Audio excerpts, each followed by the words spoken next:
Bonjour et bienvenue sur Radio CSIRT, votre rendez-vous quotidien avec l'actualité de la cybersécurité. Nous sommes le lundi 7 avril 2025, épisode 248, toujours en direct de l'Indre sous un soleil magnifique. Je suis Marc-Frédéric Gomez et au programme de cet épisode, espionnage interne. Un pharmacien installe des keyloggers dans un hôpital américain. Cet employé du University of Maryland Medical Center aurait espionné ses collègues pendant une décennie, pendant 10 ans le mec, en installant des keyloggers sur plus de 400 ordinateurs. NPM, la Corée du Nord intensifie la diffusion de BuzzerTiles. 11 paquets NPM malveillants liés à une campagne Contagious Interview ont diffusé les stealers JavaScript BuzzerTiles et un nouveau loader RAT. VPN, des apps populaires liées à des entreprises chinoises classées à risque. Une enquête du Tech Transparency Project révèle que plusieurs VPN très téléchargés sur iOS, donc si vous avez un iPhone, sont liés à Kio 360, une entreprise militaire chinoise figurant sur liste noire américaine. PGAdmin 4, exécution de code à distance via 2 endpoints vulnérables, la faille CVE 2025-2945, permet à un utilisateur authentifié d'exécuter du code Python via la fonction eval sur les endpoints. Tendu. Linux kernel, élévation de privilèges local via un dépassement sur le tas. Un POC public permet de contourner KASLR et de déclencher une chaîne ROP pour obtenir un accès root. Bien entendu, vous retrouverez toutes les sources utilisées en description de cet épisode. N'oubliez pas de vous inscrire à la newsletter de Radio CSIRT pour ne rien manquer. Je serai présent demain à la table ronde de Risk Intel Media pour échanger sur les vulnérabilités avec les API avec une question de fond. Est-ce vraiment un frein à la transformation digitale ? Je vous mets le lien dans la description de l'épisode. N'hésitez pas, c'est en live, c'est gratuit, c'est hyper cool. Je ne vous cache pas, quand j'ai lu l'article de The Record, ça m'a fait ma matinée. C'était cool, c'était une journée off, donc c'était assez sympa.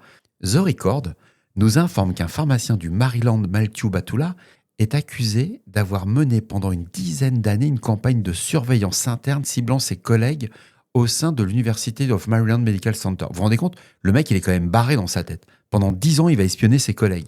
Alors, selon la plainte collective déposée le 27 mars, Batula aurait déployé des keyloggers sur environ 400 postes de travail au sein de l'établissement, lui permettant de collecter des identifiants, des mots de passe, ainsi que des contenus personnels, dont des photos et des vidéos, ou des informations sensibles liées à des comptes bancaires, des systèmes de vidéosurveillance domestique, des emails et des applications de rencontres.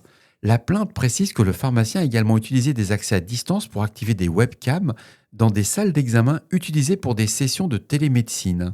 C'est fou, quoi.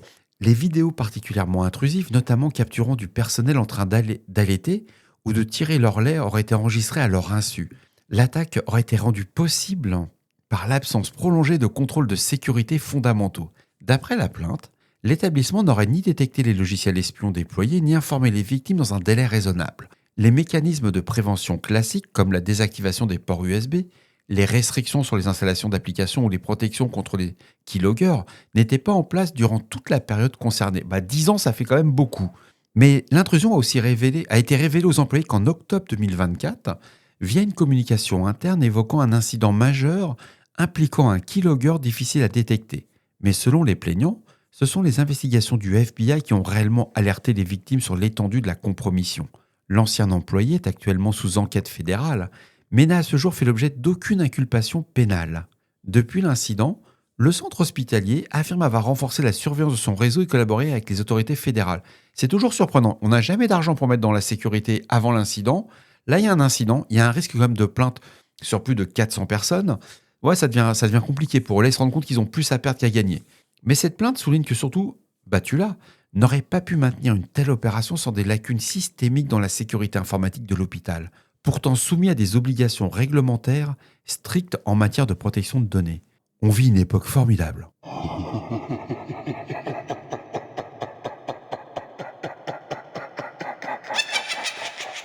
Des hackers nord-coréens liés à la campagne Contagious Interview ont publié 11 paquets malveillants sur NPM, déguisés en outils de débogage pour diffuser le malware BuzzerTiles et un nouveau loader à capacité RAT.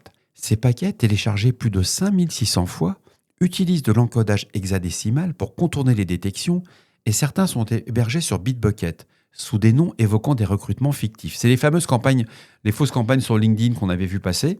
Ce loader exécute du code JavaScript distant permettant aux attaquants de déposer n'importe quel malware ultérieur. L'un des paquets réutilise une infrastructure C2 déjà attribuée au groupe Lazarus, et parallèlement, une campagne de phishing ciblant des développeurs sud-coréens a été identifiée.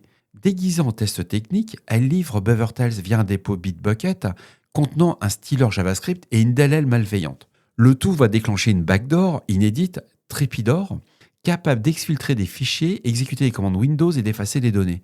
C'est à lire, c'est sur The Hacker News. Ayez confiance quand vous allez sur des dépôts. Malwarebytes nous remonte qu'une enquête du Tech Transparency Project révèle qu'environ un cinquième des VPN mobiles les plus populaires sur iOS en 2024 étaient liés à des entreprises chinoises, dont certaines cachent leurs véritables propriétaires. Parmi elles figure Kio 360, classée comme une entreprise militaire chinoise par le département de la défense américaine, et placée sur la liste noire. Kio 360 a acquis une chaîne de sociétés dont Lemon Seed, enregistrée aux îles Caïmans, Innovative Connecting, basée à Singapour. Cette dernière a développé plusieurs applications VPN très téléchargées comme Turbo VPN, VPN Proxy Master ou Thunder VPN. Malgré la revente d'actifs en 2025, les liens entre Kio 360 et Lemon Seed persistent notamment via leur direction commune. L'enquête identifie aussi d'autres VPN comme XVPN, VPN EFI ou WireVPN liés à la Chine via des sociétés écrans enregistrées à Hong Kong, au Royaume-Uni et au Belize. Certains de ces services partagent des politiques de confidentialité directement copiées dans la réglementation chinoise. Alors ce rapport il souligne des risques de confidentialité pour vous, utilisateurs, dans la mesure où ces fournisseurs peuvent accéder à l'intégralité de votre trafic transitant par leurs serveurs, y compris dans des contextes de surveillance ou d'usage militaire. Alors je suis sûr d'une chose, c'est que cet article est sur The Record, vous allez aller le lire, en particulier si vous avez un iPhone et que vous avez pris un service VPN. Bon, c'est pas grave, hein, vous êtes fait poncer par l'armée chinoise. Hein. Comme quoi.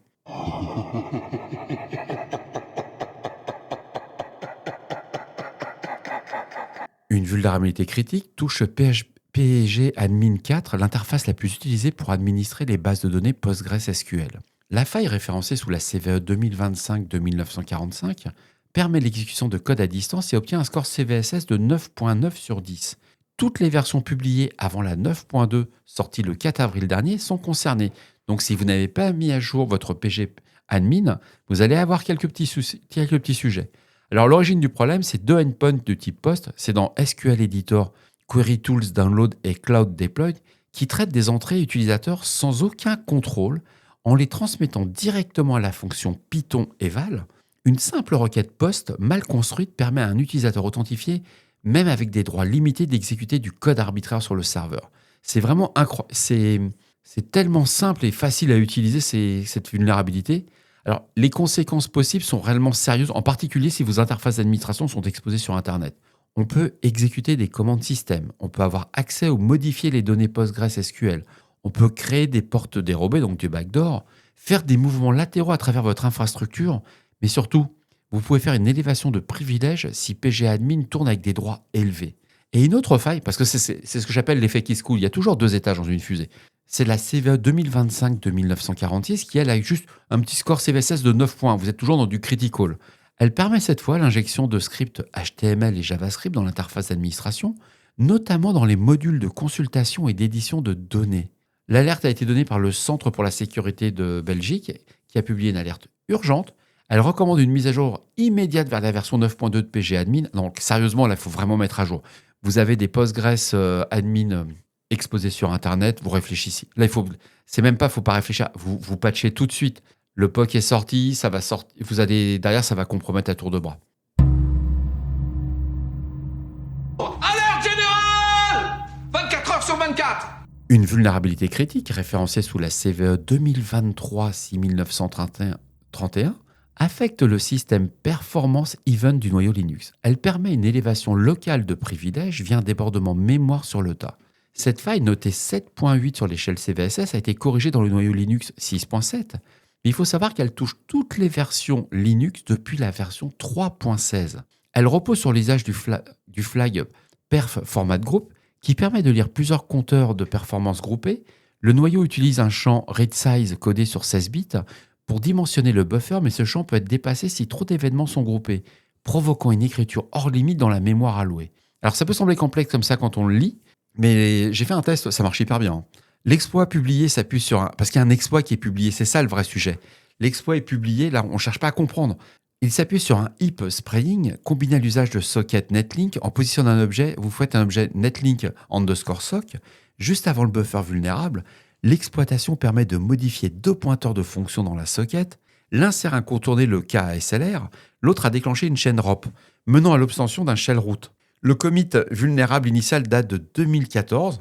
La publication du code d'exploitation sur GitHub rend la vulnérabilité exploitable en conditions réelles. Non, elle ne la rend pas exploitable, elle est exploitée. En particulier sur des environnements mutualisés, des CTF ou des systèmes où les utilisateurs non privilégiés ont un accès local. Ces systèmes doivent être mis à jour avec un noyau incluant le correctif ou être patchés manuellement pour neutraliser ce vecteur d'élévation de privilèges local. Ouh, c'est dur le lundi. Bon, bref, vous avez compris. On ne réfléchit pas. On patche son kernel Linux. Et voilà, cet épisode de Radio Cesseur du lundi 7 avril 2025 touche à sa fin. J'espère qu'il vous apportera des informations claires et utiles. N'oubliez pas, si vous avez des retours ou des sujets que vous aimeriez voir traités, faites-le moi savoir. Laissez-moi un message sur le répondeur de Radio Cesseur au 07 68 72 20 09. Envoyez-moi un email à radiocesseur@gmail.com, c'est possible aussi. Si vous voulez soutenir le passage de Radio Cesseur au format vidéo, la cagnotte est ouverte sur Litchi, le lien dans la description.